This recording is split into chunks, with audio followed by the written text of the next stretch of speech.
Hi, and welcome to this short introduction to dashboard filtering in Certica VRS. Dashboard in the VRS system shows you the data for your vessels based on the different regulations that you're collecting data for. We've added a new filtering functionality that will allow you to filter data so you only see what is relevant to you or if you want to drill down into something specific. The filtering button is found in the top right corner. And here you can filter either using the standard filters we've added for dates and for vessels, or you can add custom filters to allow yourself or users to filter on other data fields that you have in your dashboard data.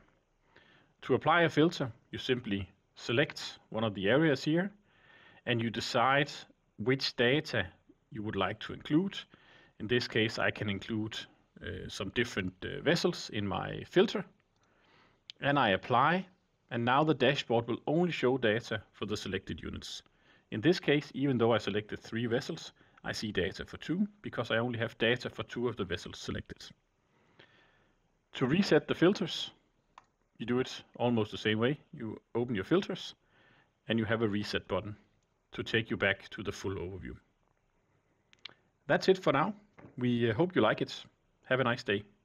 Bye.